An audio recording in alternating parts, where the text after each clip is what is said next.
Hey, how are we doing tonight? I appreciate all of you that are here in the room with us and all of you that are with us in Blairsville as well. Thank you guys for joining us tonight for Leadership Night in Blairsville. And then all of you that are joining us via podcast later, those of you that are joining us online, we are grateful. Thanks for joining us. If you're new to Leadership Night, we're going to talk through some leadership principles together and then just talk about some application. What does this look like and how do we live this out? So I just want to say thanks for being here. Thanks for being a part. Let me pray and then we'll get started.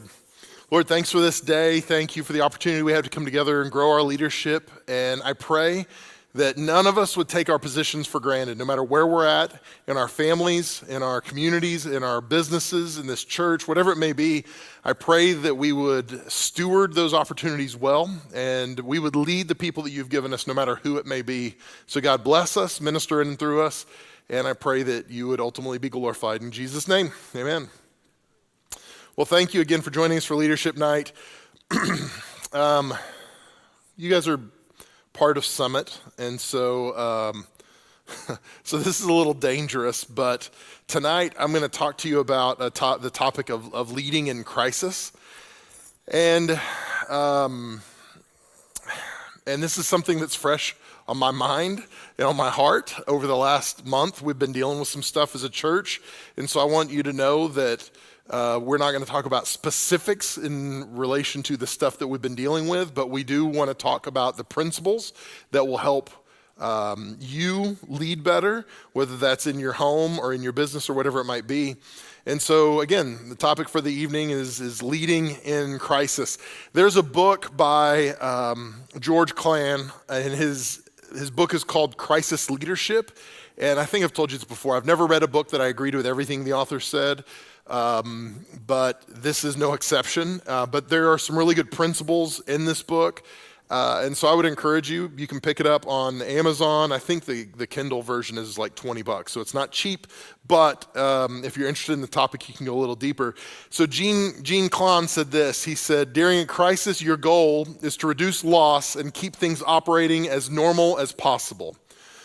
So during a crisis, your two primary goals are to minimize loss and to keep things operating as normal as possible. So I want us to go back to the way back to March of 2020, when the world fell apart and businesses and companies and departments were trying to figure out how do we get through this next season, however long it is, when we don't have customers coming in our door, when we don't have whatever it might be. There were a lot of people trying to manage crisis. And generally speaking, there are two kinds of crisis. There's internal crisis and external crisis. Primarily what we're going to talk about, and there's overlap between these two things, but primarily what we're going to talk about this evening is an internal crisis. So an external crisis can be something like COVID. It's not something you did, so it's not a bad behavior, it's not underperformance of the company or organization. There's an outside force that impacted what you are doing. That's an external crisis. And there are a lot of overlap in these principles, but what we're going to talk about tonight is an internal crisis. An internal crisis is we didn't budget correctly, and now we've got a shortfall. It's, hey, we messed up on this order, and now we just gave away $500,000 worth of product, and there's no way to recoup that. It's, hey, we had this person in our organization was embezzling money. What do we do about this now? Those are all internal crises. It's things that began in your organization, and it's primarily limited to your organization. The outside organizations aren't going to be impacted by that. And so that's really what we're going to delve into and walk through tonight a little bit. And so how do you navigate a crisis in your organization? And to me, there are three primary things you've got to look at. And so if you're taking notes, you can write these down. Roman numeral 1 would be discovery. So the first thing I want to do when there's an internal crisis is I want to go through the discovery process. What's going on? What happened? How did we get here? How did this happen? Just give me all the pertinent information. I want the best information possible. I want the up-to-date information, and I want the relevant information. So this is the discovery process. Give me everything I've got. I don't want to We've talked in here. I'm kind of the person that wants to say, ready, fire, aim. If I've got 51% of the information, a lot of times that's enough for me to make a decision about things, whether that's right or wrong. But when it comes to crisis, that's where I go, 51% of the information is not enough. I want more information. I want to figure out every detail. I want as much good information as I can get because that's how I'm going to make a good decision. So give me as much information as possible. And this is where, again, depending on the situation, you're going to call people in, you're going to have conversations, you're going to talk to people, you're going to investigate everything you can because you want the best information possible. I don't know, going back to March of 2020 again, I don't know about you, I overdosed on the news in March of 2020. I had the news on. I could tell you what the infection rate was in Indiana County day by day. I knew it. Why? Because I'm leading an organization and I wanted the details because I wanted to be able to make decisions and how is this impacting us as a church, all these things. So I had as much information as possible. In fact, I probably had too much information for my heart to bear. I shouldn't have had that much. But this is the case when we're trying to fix a crisis in our organizations. There's a discovery process. So get to work, figure out what's really going on, get the best information, get the most relevant information. The second thing is this, and we're going to take a little time here. And I could probably do a whole leadership night on this one. The second thing is this, communication. Communication is key. There are classes that are taught about communication, 1, 2, 3, 4, all multiple levels. And so what are you communicating? Well, communication is going to be a key in a crisis because you want to communicate, the right information. It doesn't matter what you communicate if you're not communicating the right information. Think about, again, COVID. There was some wrong information communicated, right? It didn't matter that they were communicating. Sometimes they're communicating the wrong things. So don't be so hasty to communicate that you're actually communicating the wrong things because that will cause more issues in your organization than you're fixing. So you got to be communicating the right information. Some of the things you need to be communicating are, what are we doing about this right now? Hey, we've got this internal crisis. Here's how we're taking care of this right this second. Here's what we're doing right now to solve this problem. And then something else we've got to talk about is here's what we're doing in the future to keep us from having this crisis again. So here's how we're going to head off this crisis moving forward. Here's the safeguards we're putting in place. Here's the mechanisms. Here's the whatever it might be that we are taking care of. Because when you're communicating to people you're leading, you want to be able to communicate confidence. Hey, we blew it. Hey, we messed up. Hey, we had this issue, but we're not going to have this issue again. We might blow it in a different way, but we're not going to blow it in the same way. Does that make sense? We're guaranteed to screw up, but it's not going to be the same way we screwed up before. A type of communication, along with the right communication, is honest. When you're in a crisis, that's the wrong time to fudge the truth, to go, well, we'll give them this much of the truth, or this is sort of the truth, or we don't want to make ourselves look too bad, so we're going to say this instead of this. And people know whether you're being authentic or not. So when we are massaging things to make the leadership look better or the organization look better, that is a sure way to lose confidence in people because they're going to figure that out. They're going to see that. So you want to be honest, but you also want to be honoring. If there's an issue with someone specific, you want to be honoring about the specific person because no matter what your organization is, I feel like there is a moral to it that if we are going to do things the right way, there's a right way to do things. That hey, we're not going to trash people.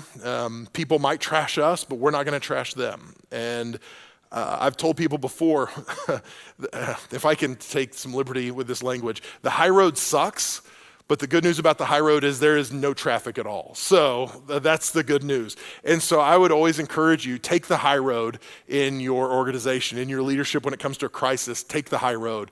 Do the hard thing and be moral, even if you've got reason to go, nope, they were evil and here's why they were evil, or they were terrible and they mistreated and they couldn't do their job or whatever it is. Always take the high road and you will be better off. The right information I put in the notes, not too much, not too little.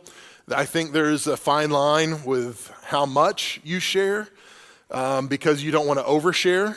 because sometimes oversharing will actually create more questions than it answers. So you want to figure out, what do I need to share with the people, and what do I not need to share? And I'll be perfectly honest with you, in the situation we went through as a church, I struggled because there were a lot of things I wanted to share that I felt like, at the end of the day, I don't know that we need to share this. We're probably better served by me not saying this, so we're gonna delete that, get rid of that entirely. And so it's important for us to understand when we're communicating the right information that we're not trying to overshare or defend ourselves or anything like that, but figure out what needs to be said, what actually needs to be said in this situation. And I would say this, I don't think Twitter, it's not even called Twitter anymore. What's it called now? X? This makes me mad. On X, they used to limit characters. I don't think they do that anymore, but you had like 120 characters on Twitter, and on Facebook, you could post whatever you want. And this would be one of those situations where I would say, when you're crafting a statement or the right communication, you would rather it be a tweet than a Facebook post. Less will go a long way, and so not too much, but also not too little. So communication to the right people. Communicate the right information to the key people. So that's B. A is the right information. B is to the key people. So who are the key people that need to know what's going on, that need to be communicated to? So for your business, maybe you do, maybe you work business to business and you're working with other businesses. Well, you don't need to tell the people that are consumers of this other business, you need to talk to this other business directly. So there's an audience that needs to hear what you're saying, and there's an audience that does not need to hear. They don't care what you're saying. And so you need to figure out, who are the key people that I need to be communicating with?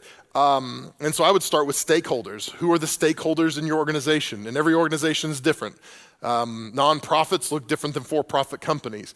Literally in a for-profit company, it might be shareholders that you've got to communicate with.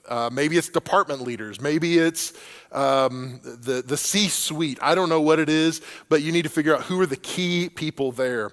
There are people that don't have titles, but they're still influencers. And that's where I would say you need to figure out who those people are. And you know who those people are in your organization. Somebody who maybe they're not a department head, but you also know that if this person's on board, everybody else is going to be on board. So that's a person I would probably communicate with and go, hey, I just want to let you know what's going on. Here's some things that happened. Here's what we're doing about it. I just want to give you the heads up. And one of the things about that, when you can invite somebody into that, they will appreciate that. They feel valued. And so I wouldn't say do that with everyone, but at the same time, when there's some key leaders that even don't have the title, I would have that conversation. Key customers. There might be some customers that are buying a lot of product from you or spending a lot of money with you, or just people that are highly engaged with your product or with whatever you're producing or your service. That would be people that I would consider having a conversation with. These are some key people. And this might sound silly, but I'm shocked how many times the boss doesn't find out about a problem until after other people find out about the problem. So if you're not the boss, I would encourage you, consider having a conversation with whoever is the boss and go, hey, I don't know if you know this, but this has happened. This is going on, and you need to know about this. You need to hear about this. So you need to communicate the right information to the key people at the right time. So let me ask you guys this, and Michael, you don't need the mic, I'm just asking this question. When is the right time? Would it be immediately for every crisis, do you think? Yes? No? This isn't a trick question, I'm just asking. No. The simple answer is no. Sometimes there are things you need to fix right now. And then there are some things you go, okay, hey, you know what? We're going to start fixing this, and we're going to communicate this to the right people at the right time. But we don't have to do it right this second. Now, I would say the more likely a crisis is to envelop your organization, the quicker you need to communicate it to the key people. It's a good idea. I am somebody, I would default to the quicker communication rather than the slower communication. But I would say you need discernment to go, hey, when do I need to have this conversation? Years ago, when we lived in Oklahoma City, we were on staff at this church, and I was preaching on a Sunday night. We had 3 Sunday morning services and a Sunday night service. So I was preaching that Sunday night service, and it was a long day. I was tired. And about 3 minutes before the service started, one of our interns walked in, and he walked up to me and said, Pastor Mel, I need to speak to you. And I said, can it wait till after church? And he said, no, I need to talk to you now. I'm like, okay, you got 180 seconds, go. And he said, I hit your car in the parking lot. I said, what? And he said, I'm so sorry, I was trying to park and I hit your car. And I said, okay, how bad is it? And he was like, it's bad. Okay, why did I need to know this before? Why was this timing important? He said, well, I just needed you to know before. And I realized, no, I didn't need to know that before. You just needed to tell me before. Does that make sense? It wasn't important for me to know that before I got up to preach, because that did not help me do my job better. It was more of a distraction. But it was important for him because he just needed to get off his chest. So we got to be careful to discern between those things. Is this going to help the situation get better if I communicate this now? Or is this just help me be able to go, this is what's going on, somebody needs to know? And we've got to be mature enough to make that decision. Now, here's the funny part about that. My friend Marcellus, who hit my car, this is nothing to do with leadership night. It was an angled parking spot, and he came in the wrong direction and decided to turn next to me, and he ended up catching the back driver's side bumper all the way up the car to the front driver's side bumper. He got the entire thing, both doors, both quarter panels. It was bad. Anyway.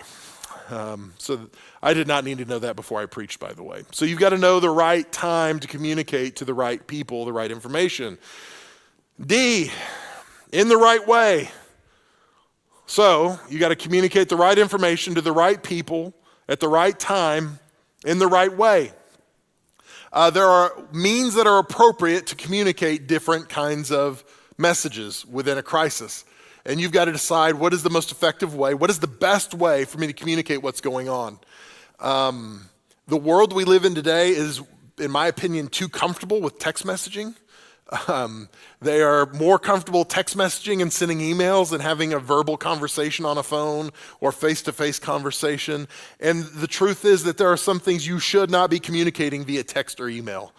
You should not be telling people bad news in that way unless you have to. It is far better, especially with the people we were talking about, stakeholders, leaders, key customers, things like that, to have a face-to-face conversation. People feel more valued when you do that. They feel like, hey, they took the time to have this conversation with me instead of, hey, I got CC'd on an email to 1,000 people in our database about this. Great. And so the way you communicate it says a lot about what you're saying and the value of what you're saying.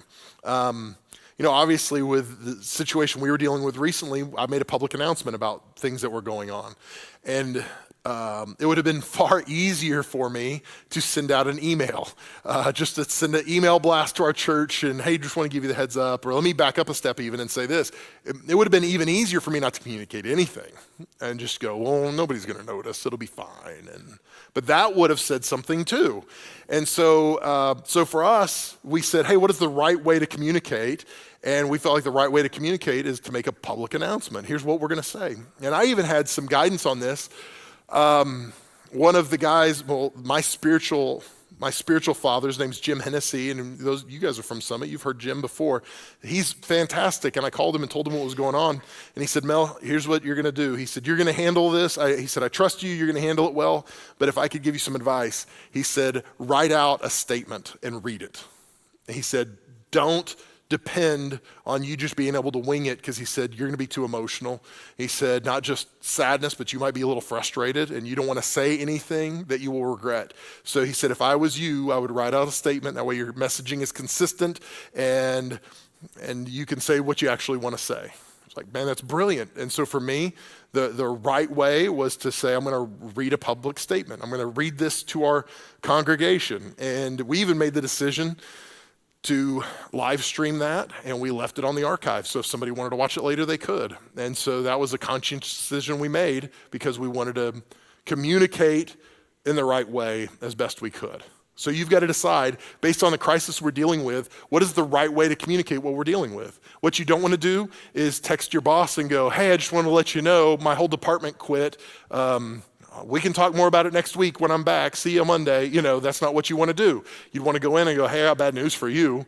5 people on our team quit, and we don't know how to get production done this weekend. And that's a verbal face-to-face conversation. So you got to figure out what's the right way to communicate. So if you can't tell, we're building on this. You want to communicate the right information to the key people at the right time, in the right way, with the right tone. The tone is going to be really important for how you're communicating to the different audiences you're communicating to. Some people aren't going to need it, and you can discern that. You can go, okay, I can be direct with this person. They're going to be fine. But there are some people that you're going to have to cast some vision to. You're going to have to help them see, hey, here's the problem we're dealing with. You're going to speak about it honestly, but you're also going to tie that to, but we're going to be okay. Hey, you know what? Here's what's going on because of COVID in our world, and here's how we're dealing with it, and here's what's happening, and here's what we're doing moving forward. But I want you to know, here's what I believe about our future. Does that make sense? You can give a hopeful tone for what's happening. Again, you're not lying. You don't want to lie or mislead or anything like that, because that's going to undermine you ultimately. But if you can communicate honestly about things that are going on in the current crisis, and you can communicate hope about the future, it's going to help your leadership. So you want to communicate with the right tone. And, I said hopeful about the future, but reassuring about the present as well. Hey, we're going to be okay. Hey, we're going to figure this out. You know what? We had this budget shortfall, and man, this was a mess, but we've got this. You're not in danger. Your jobs are okay. These are things that we should be communicating as the leaders, and we got to think about, what are these people that I'm leading going to be concerned about? How does this impact me? I've seen this on our team. Whenever I bring a new staff member on, it's interesting because there's always just a little bit of settling where people are like, well, how does this impact me? What does this look like? Well, am I going to get time? What's happening? They're questioning, right? And some of you might be part of blended families where your kids and their kids, and then you came together, and there's this sifting where they go, okay, well, how do I fit into this new reality? And what do I look like? What's my role in this new world? And the same thing is true in your organizations. If you're leading people, they're asking, how does this affect me? Okay, so our budget's getting cut. Does this mean my job's in jeopardy? Okay, we're having a slowdown in production and we're having furloughs. What does that look like for me? Am I gonna get fired? These are the things you need to be anticipating, and you can communicate with the right tone, that you can be hopeful and you can be reassuring in your tone. Okay, that was all number 2. I promise number 3 is not that long. Number 3, and this is not something we think about often when it comes to managing crisis. The first is discovery, the second is communication, and the third is this, emotional management. This is something that is I think it's underrated when it comes to navigating crisis. How do we manage the emotions of it? Because if you're a leader of an organization that you care about, and there's a crisis in your organization, you probably have some emotions tied to that crisis.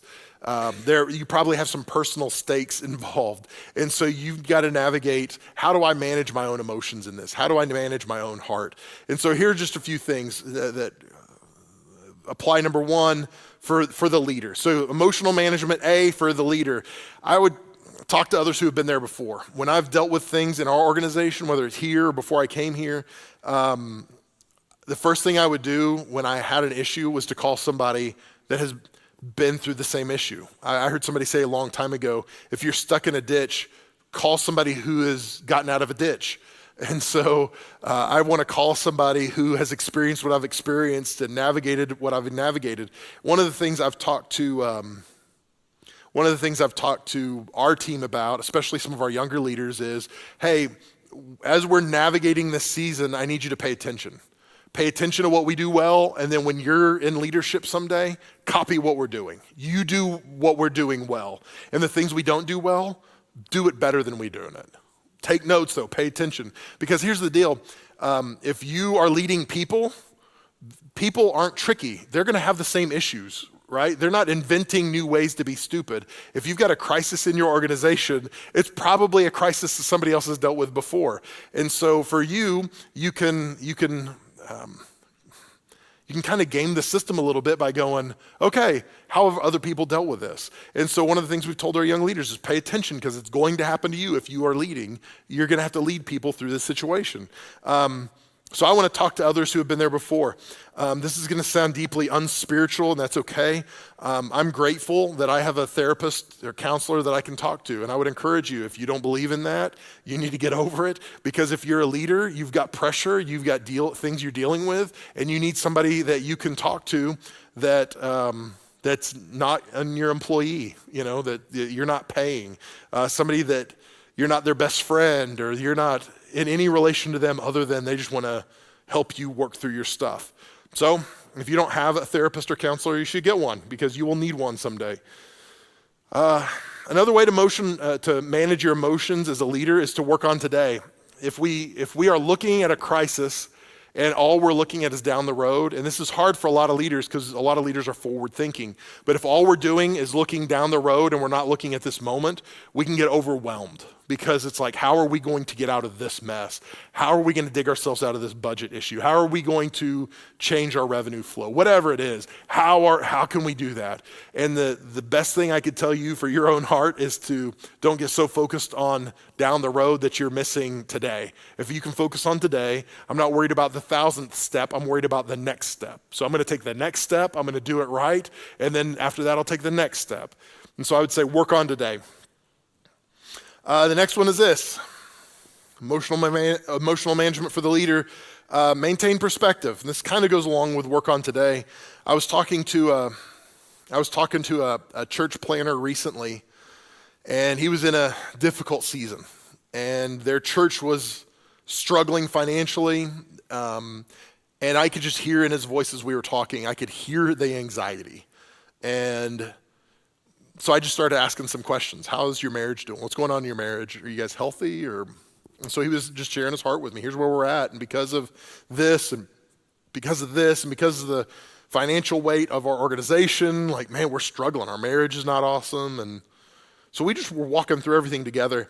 And I just said, hey, listen, let me ask you a question. If you had to shut your church down, is there somebody that would hire you? Do you have a friend that has said to you, man, I would love for you to come on staff with me? And you said, no, I'm planting this church. Or maybe the church you came from, would they put you back on staff? Not out of pity, but because they love you and believe in you. And he said, yeah, for sure. I've got a few people like that. I was like, okay, cool. And so let me ask you a question then. Would your kids love you if you had to close the doors of your church? Yeah. Would your wife love you? Yeah. And I said, okay. So I'm not trying to downplay what you're in right now, but the worst case scenario for you is if you closed the doors of your church, your pride would be hurt badly. Is that right? You'd have to get a new job. He said, well, yeah. Okay. And I said, here's the thing, man. If that's the case, then you're playing with house money. If you lose, yes, that'll stink. That'll be painful. You'll have to move and you'll have to find a new job and your pride will be hurt because your peers, all that stuff. Don't get me wrong. But I said, if you lose, you're going to go get a job. Your kids are still going to love you. Your life is going to be okay. And so I just said, you need to ask the question, what if I fail? Instead of, oh my gosh, and just leaving it open-ended. Answer the question, what if I fail? What if this doesn't work? And I think sometimes when we maintain perspective like that, it makes it easier for us to go, okay, we're going to be okay. We're in this crisis. What if we have to close our doors? What if we have to cease operations? Would that stink? Absolutely it would stink. But in all reality, you probably have a plan B. You probably have some options. Would you want to do that? Not necessarily, but your family's still going to love you. Your wife is still going to love you. Your spouse, whatever it is, like the things that are most important are still going to be in your life. So I think it's important for us to ask the question sometimes, what if I fail? What if I fail realistically? What would happen? And I think when we answer that question, if we're honest, we'll go, oh, okay. Do I want to fail? No. But would it be the end of my life? No, it'll be okay. And that makes it easier for us to navigate crisis in our lives. The next one is this: get distracted. When you're in the middle of a crisis, it's all encompassing. That's all we can think about. Several of you in this room, I've walked through different crises with you, and I know for sure sometimes it's all you can think about, day and night. And even when you do have 1 second away from that crisis thought, you come right back to that crisis thought. And so one of the most important things you can do When it's appropriate in that season is to get distracted. Do something that will actually give life to you, because a crisis will suck the life out of you. And the longer you stay in that crisis without a respite, the more damage it's going to do. So you have to have some breaks where you can step out of that, do something that energizes you, whether that's to go on a hike or do some woodworking or work on your Jeep or whatever it might be. That one's mine, by the way. But whatever it is, do something that energizes you, that you can turn off your brain, even if it's just for 5 minutes or 15 minutes or something like that, so you can get a break from that. The last one in this section for the leader is to maintain good boundaries. In crisis, it's easy for us to think that we've got to fix everything and fix everyone, and it's not your job. And you can't. You don't have the bandwidth, you don't have the time in the day to be able to do that. And so it's not your responsibility to fix everything and everyone. Now, if you're a good leader, it is your responsibility to make sure everyone is taken care of, but it's not your responsibility to take care of everyone. Does that make sense? Make sure the people are looked after, make sure that things are getting done, but it's not your responsibility to do it. So those are the ways to manage your emotions for the leader. For your team, I want you to think about a couple things. The leader should provide a way for people to process a crisis. And I would say the first one would be personally. I think it's important for the leaders to be present, visible, and available. If you are present, visible, and available, it's going to be huge. Think about, and this is not intended to be overtly political, but some of you will take it this way. Think about the last presidential election. And one of the criticisms of President Biden was he disappeared. He stayed in his basement. That's a criticism you heard a lot, that he just wasn't visible, he wasn't accessible. Even in his presidency now, he's unavailable for questions a lot of times, and that's a criticism of President Biden. Now, think about it in your context. If you're going through a crisis and you withdraw, which is what a lot of leaders do, we withdraw from a situation, and our intention might not be to hide, but that can be what's perceived. And so I would encourage you, be present, be visible, make sure your team can see you, your people can see you. If you normally don't spend time in the office, I would encourage you to be in the office more during a crisis so that they can see you and so you can be accessible and available, because they're going to have questions. They're going to need to process some things. They're going to need to talk.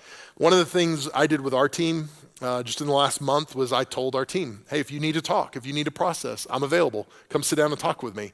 And that was some of the hardest work I've done in a long time, is just sitting and letting our team process and talk and work through stuff. And I didn't even need to have answers and solutions. They just needed somebody to talk to. But I'm so grateful. Some of you guys know Pastor Dick Motzing, our associate pastor. Pastor Dick also said, hey, I'll take some of that. I can talk to people. They can process with me. And so again, that goes back to that principle. I don't have to fix every problem, but I need to give access to our team to have their problems solved. And so I had to be present, visible, and available for our team, and not just for our team, but even for people in our church to talk to. That was the first thing. And the second thing is provide a way for your people to process a crisis, not just personally with you, but also professionally.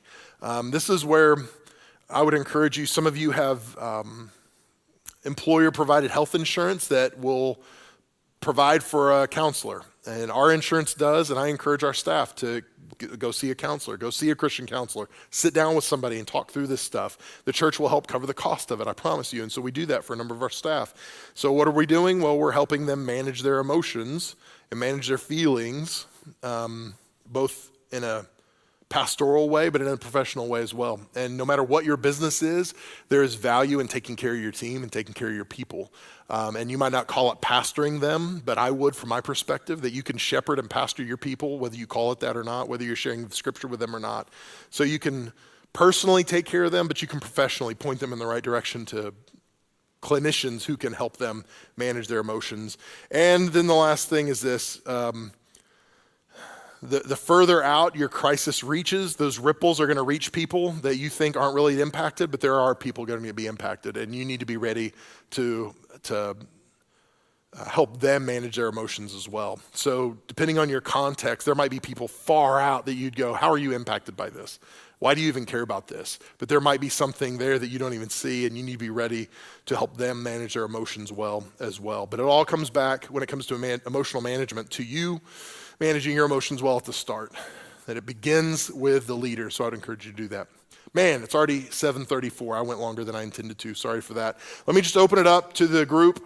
Let's just talk through this a little bit. And I would love to hear, I know some of you guys have dealt with crisis as well. If there's something you would push back on, or if there's something you would add, I'd love to hear it. So let's just open it up. I just want to start with a question from Blairsville that is obliquely related. But the question is, they want to know if you can mention a few leadership resources, podcasts, or authors that you would suggest for growing leaders. Growing leaders. I mean, there's a couple of easy leadership podcasts that I listen to, like the Craig Rochelle Leadership Podcast. Craig is the pastor of the biggest church in America, and he's a leadership guru. John Maxwell has a leadership podcast, and that guy, he has sold more books on leadership than anyone ever, and so he knows what he's talking about. A friend of Back 40 Network, Gerald Brooks, has a leadership podcast as well. John Nuzzo, who is one of my overseers, he has a leadership podcast that's excellent. And then this is not strictly leadership, we call it leadership, but the Back 40 Leadership Podcast is, I think, helpful with that as well. That's a shameless plug for our own podcast, but there you go. So questions, comments, feedback about leading in crisis, especially internal crisis. Yeah. In a recent crisis I had trouble empathizing with other people's reaction to the situation. Okay. And I struggled with that in the moment. Yeah. Specifically, we had a threat to the facility called in and left on a voice message. And our staff freaked out. But immediately I recognized that it was 4 days old and nobody had checked the voicemail in 4 days. Yeah. And so I was like, well, this is kind of an old story. Yeah. But they were still really impacted. Yeah, and you know what? I think that's important to be aware of how your team is impacted by a crisis. But I think that's important too, to be able to say, hey, I acknowledge not everyone is going to react to this crisis the same way I do. And it's easy for us to assume that everybody's going to see this the way I do or feel the way I do, and that might not be the case at all. They might feel very different about it. They might, who knows? So yeah, that's important to be aware of, just self-awareness in that situation. That's good. What else? This question is not meant to be associated with what we've gone through. That's okay. But I think that it is an important question because I think that this is one of the most tricky steps that a leader could take in the midst of an internal crisis. And the question is, if your internal crisis requires you to fire someone, how should you fire them in a way that would limit the spread of the crisis?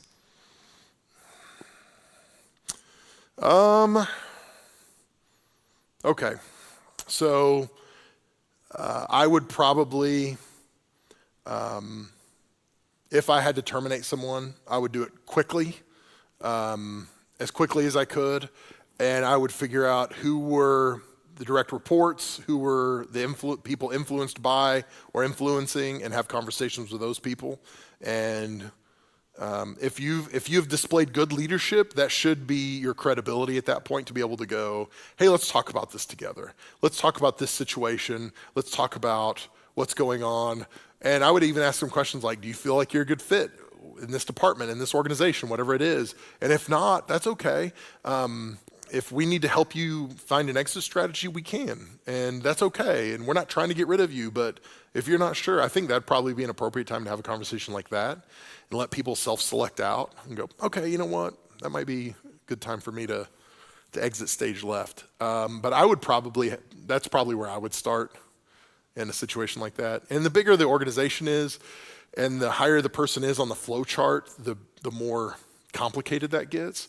If you've got a janitor, who works the night shift and never interacts with anybody, who's doing something stupid, and you terminate them and nobody even knows they existed, like that's totally different than somebody who's in the C-suite, And let's be honest too, In business, if in a lot of businesses, they don't care what you're doing in your private life as long as you are producing. As long as you are making us money, you're producing enough widgets, we don't care about the other stuff. And so everybody's organization is going to look a little different, what that should be or look like, and what is a fireable offense and those kind of things. So, yeah. Does that answer your question? What else? Any other questions or thoughts or things you want to add to this list I made? Because that is definitely not all encompassing.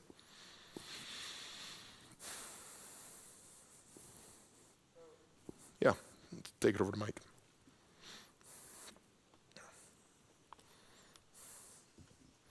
I think sometimes just, when leading, you have to, sometimes you're at a point of leading that you're mentoring leaders. And I had a situation today where, we're merging and they had to let some sales guys go.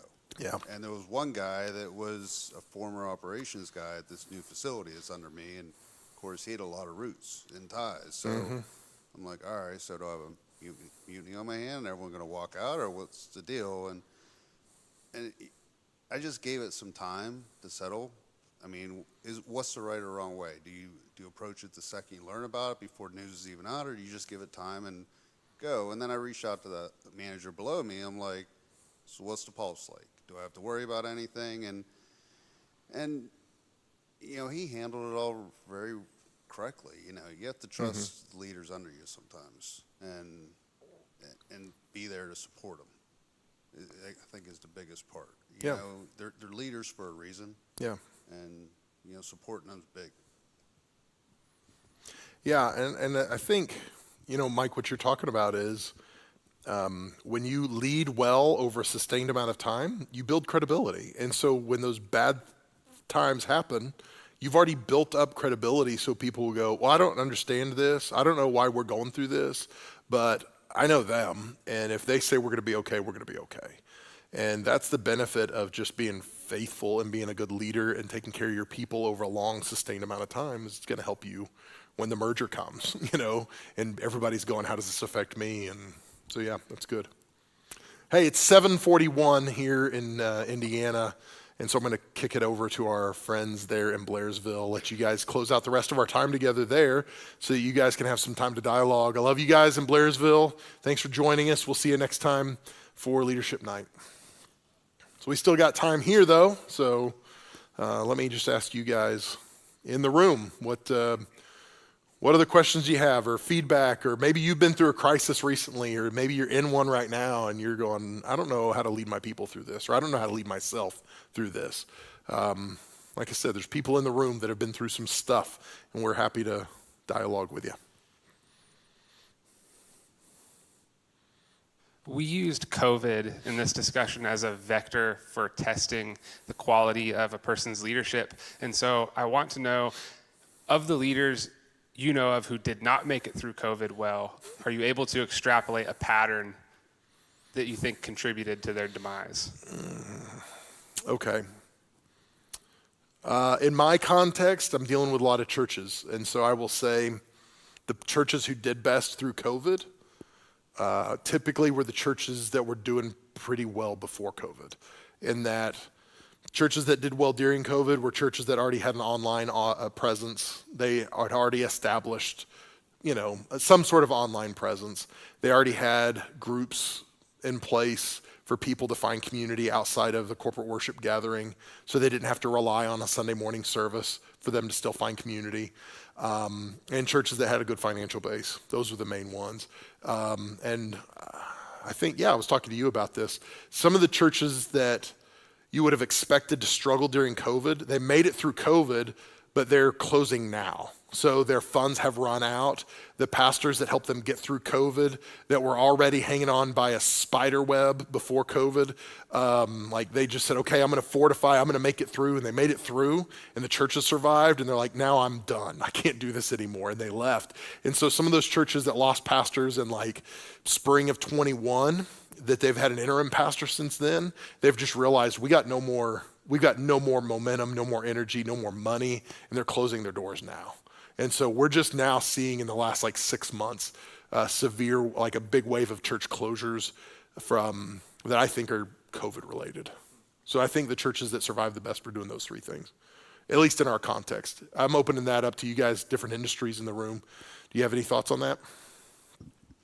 So it reminds me of something I heard from Simon Sinek, and he was talking about. What does that guy know about anything? Yeah, but he was talking about kind of embracing it and Mm-hmm. and accepting the new constraints, right? And Yeah. that the organizations that thrived are the ones that said, okay, this is the new rules of the game. So how are we going to win with these rules? Not Mm-hmm. Yeah. sitting back going, how long is this going to last? Can we weather this storm? It was Yeah. okay. It's new rules, so let's adjust.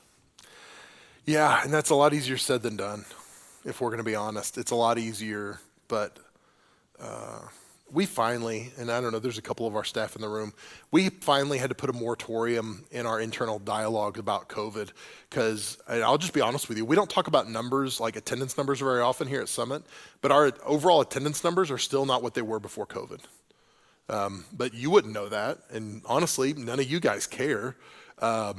But what we were seeing internally was up to about a year and a half ago, we would still have conversations, and somebody on our staff, maybe even me, would go, well, before COVID. And so finally, I just got to a place where it was like, shut up. We're not talking about pre-COVID anymore. This is where we're at, and we're just going to take care of it. Let's manage it. Let's go. Let's love the people we got. Let's move forward with the vision we've got, and let's take off. Because most people don't give a rip. They don't care what the number is on the weekend. They care about, am I being taken care of? Am I, all those kind of things. So it kind of goes back to what Ryan was saying. We could have opined for like, oh, if it was just pre-COVID, or we can go, let's get to work with what we got. So, yeah, that's good. So you spoke about internal and external Yeah, crisis. crises. Uh-huh. How do you weather when you have multiple going on, or if you've got advice on multiple going on at the same time? You've Yeah. got something that may have started as an external crisis, but now some of your key people that are working in the interior now have internal crises, and it becomes a snowball if Yeah. you're not careful. I would love to hear some feedback on that from you guys. Just from the gut, I would say that's kind of going back to what I said to Mike. The healthier you can be leading into crisis, the better off you're going to be navigating that. So the more cascading events you have where it's like, oh, we had this big external crisis that's led to this internal crisis, and now we've got this and this and this we're trying to manage. The healthier the organization is before, the more likely it is to be able to make it through that unscathed. The more health issues you have, if you've got dysfunction and brokenness and backbiting and all this stuff, when you are experiencing cascading issues, you're gonna have a lot of trouble navigating that. It's gonna take a long time to come out of that and get healthy again, I would say. Just broadly speaking, in a generalized way. So I noticed years ago, I would not approach a crisis right away, and then it would snowball. You'd push it under the rug, or you'd deal with it the next week, and then next thing you know, it does. Yeah. It is, it becomes bigger than what it has to be. I believe in a 24-hour rule. Like last week, and I'm not, no one's perfect, right? And last week I sent an email that after I hit enter, I'm like, probably shouldn't have sent that. And usually I don't do that. Well, they just got me to respond. But I think responding quickly sometimes is better than waiting. Well, and that's one of the reasons I mentioned when I was talking a minute ago that I tend to default to quicker response. And the reason is, Rebecca, is kind of what Mike was just saying. Little monsters become big monsters. We hope. If I just don't deal with this, maybe it'll get better. And I will tell you this, I've never had an employee that I thought was a problem that magically became better without attention. And so if you've got something that you think could become a crisis, I would attend to it immediately. And that's probably the quickest way to deal with that. But when you're in the middle of it and you've got all these issues, that's a different story. You want to speak to that, Justin? I would just offer that when you're managing multiple crises at one time, valuing every person that's in crisis is important, because you'd be amazed that no matter what it feels like for me to go through something terrible, the second that I would devalue someone else's opinion, if they're in personal turmoil or if the larger turmoil has affected them, it can become a real problem. So just valuing everyone, respecting everyone. And as a leader or as the leader, sometimes you just have to say, God, why me? Or give me strength, and but one step at a time is also really important, because we all can't do everything. And so just valuing everyone where they're at, kind of putting yourself in the back seat, is something that I think is important for a leader. And then I'd also just add generally to the conversation that, a lot of the things that they don't talk about in crisis leadership is how do you rebound from it? Yeah. Resiliency. Resiliency is because it takes a lot of energy out of you when your organization or someone that you love or yourself goes through something like that. Yeah. It's, once you do all the right things to get through, now you're at a point where everybody else has forgotten and you're basically numb. And so it becomes a really difficult thing to try and process through. Yeah. Yeah. It's good. I'd like to just agree with what Justin said. I think a big thing with crisis management is definitely going to be a debrief after the crisis with your key players. I deal with a fair amount of crisis on a regular basis, but not really at a business level. And one thing I've learned over time is that everything that Pastor Mel said with discovery, communication, emotional management is extremely important. I think the one thing too as a leader is that you have to maintain a certain posture at all times, even prior to the crisis developing. Like, you don't want to be somebody that approaches every problem with just emotionally charged, So, I try to personally walk into every crisis, no matter how insignificant or significant it may be, kind of with the same way that I would see you for whatever I may be seeing. I'm a physician. I'm an ER doc. So it's like I try to approach somebody that might be in a cardiac arrest the same way that I would emotionally see somebody that comes in with ear pain.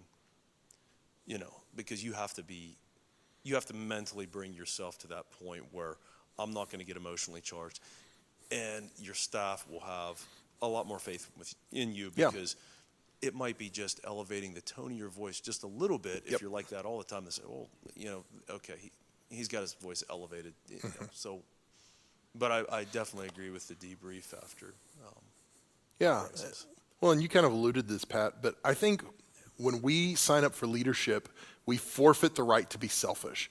And when I'm freaking out, it's because I'm being selfish. I'm feeling the feelings, I'm being emotional, and oh my gosh, right? But if I am taking into account that what's best for our organization or the people I'm leading, then I'm going to go, you know what? I got to put on my big boy pants and push this down, and I need to lead well in this moment. I need to reassure people. I need to, this is going to be the best thing for my team, and it's hard because many of us are dominated by our feelings, and like we let our feelings rule what we do and say. And so, I think that's on the money for sure. And I think the debrief is hugely important. And I think that goes back to talking about what we're going to do differently moving forward. I think if you just weather a crisis and you don't ever discuss, how did we get there? What are the conditions that brought us to that point, and how can we keep that from happening in the future? Then you failed. You haven't learned anything from your crisis other than how do we not die in the middle of a crisis. So, Dave. So I really appreciate the story that you shared about the church planner who was struggling and how you helped him walk through that, because to me that you were helping him in a situation where, the vision that he had and that he was pursuing, it was appearing as if it may not come to fruition, and that can be extremely difficult and painful. Yeah. But you were helping him to see, to get another vision. Yeah.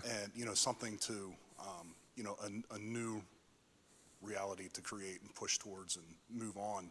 And that even if what he initially thought he was pursuing didn't work out, that, that's not the end of it, that there's going to be more, and it's going to be okay, and it's probably going to be a lot better than what you are able to see right now. And it is more on a personal level, but, I've been through some things where, my future is nothing at all what I ever would have imagined or envisioned. And you have to allow God to open you to a new vision. And then that gives you something to pursue even when you could have never imagined that that was possible. And even more recently, I've been trying to help a family member walk through what they feel like is a pretty major crisis with a course correction in their own life. They were going down a path, had been pursuing it for years, and they came to a place where they, decided they needed to go a different direction. And one of the words that, they used, they described themselves as being directionless, and, kind of feeling aimless through that, because the thing that they always thought they were working towards now was radically different. But, I was able to remind them that you're not aimless, you're not direction. The reason that you have made this change, this correction, you have a new vision for your life. You got crystal clear on what really mattered. And you decided that the thing you thought it was all along, what you thought it was before, now it's something different. And, you're allowing God to take you in that direction and pull your heart that way. And that's a good thing, that you took the time to figure that out before you got farther down that road. So when you're in a crisis, I think being able to have a new vision or something crystal clear that you can kind of work towards and pursue, that's pretty powerful. Yeah, that's a good way of putting that, David. I appreciate it. And even you just talking now, I realized not every crisis is built the same. And I think in hindsight, there's some things that we would call crisis in the moment that we look back on and go, oh, that really wasn't a crisis. It felt like it in the moment, but in hindsight, it wasn't. Because even when we're dealing with other people, we can look at somebody else's situation and they're freaking out, and we can go, is that really a crisis? Like, why are you responding this way? And think about your kids. Okay, my kids. I know my girls are the only ones that overreact or are too dramatic. But there are so many things that they are freaking out about that I'm like, what? Why do you care about this, right? But it's still a crisis for them in that moment, and it's the same principles apply. So that's good. Thanks, David. We got a couple more minutes. Yeah, Mark. Oftentimes, when it comes to crises, good leadership already saw it coming. They saw it 100 miles away, and they already have an escape plan for it, whether it be personnel, industry downturn, financial issues, and they've already planned for this. We were going this way, well, we got to kind of go this way, and that's a sign of good leadership. I mean, when they look at not just their business, but the culture, the financial situation of a country, or this, that, everything, they have a wide view of everything. I think good leaders have to, they might not anticipate a specific crisis, but they are flexible enough that they can pivot. And they can go, well, if something changes, then we can do this, and we can do that, and we can adjust, and we can, because that's the nature of leadership, is leading through change. And good leaders can't just manage. There has to be an element of management, but good leaders know how to navigate changes and know how to lead through those changes. That's what leaders do. And that's why leaders get so frustrated when they're just managing, when they're just, caretakers for an organization. They're like, no, I want to lead something. So, yeah, that's good. I'm going to ask this question because I'm curious how you'll navigate the tension. Okay, perfect. You mentioned that an important part of managing your emotions in the midst of a crisis is exploring what failure looks like, or exploring option B. Yeah. Is this practice equally appropriate in the context of marriage? Why or why not? And if not, you're an instigator. What does that say about the differences between leading in an organization as opposed to leading in a marriage? Well, the first key difference is marriage is a covenant. I don't have a covenant with a company I work for. So covenant means I'm going to be committed to you for the rest of my life, no matter what happens. And thankfully, I've never had a job like that. I had some employers that thought I needed to be committed to them for the rest of my life, no matter what happened. But that would be the key difference for me. When it comes to leadership, I think, just generally speaking, I think we have to lead people with our hands held loosely. So everyone in our organization, even the people in our church, I hold on to loosely because they're not my people. This isn't my staff. These are God's people and God's staff. So if somebody leaves our church to go to another church, I want to make sure it's right and healthy if we can. But they're not our people. If they go to another church, they're still going to heaven. They still love Jesus. Great. So that's good. Our staff, they're not going to grow old and die on our staff. I probably won't grow old and die on our staff, to be honest with you. I would be happy to be the pastor here the rest of my life. But if God wanted to move me on, then he's going to move me on. And that to me is dramatically different than marriage covenant. And so with my wife, I still want to lead her, but I don't want to entertain a plan B or, well, what if this doesn't work out? Well, I'll be just fine. I'll just go find another wife. Like that feels like a good way to undermine a marriage. So good question, Michael. We'll save that one for another leadership night.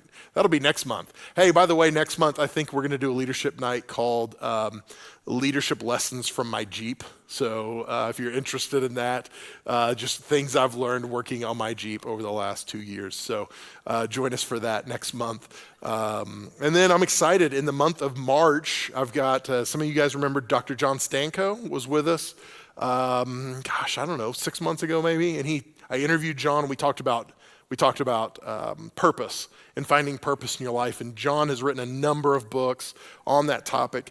So in the month of March, John is going to do leadership night for us, but he's also going to do he's going to do a purpose seminar every Wednesday night in the month of March. So he'll be with us every Wednesday night leading that. And I promise it's going to be helpful. It'll be good for you. If you've got teams or people in your life that maybe are struggling with their purpose, I would encourage you to bring them. But that'll be in the month of March, and I just got that settled this last week, so I'm excited about that. Let me pray for you.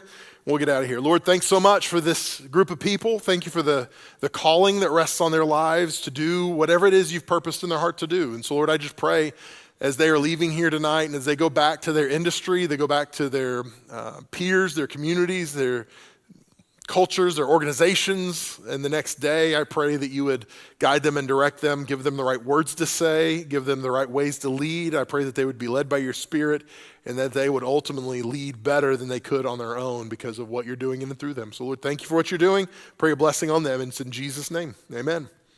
Guys, thanks for joining us for Leadership Night. If you enjoyed it, make sure you invite somebody next month. And don't forget, there's a podcast that you can share with your friends. If you're interested, you can find that by going to Summit Podcasts. Is it .com? .church, summitpodcast.church, and you can share this podcast with your friends if you'd like. So have a wonderful night, guys. Appreciate you.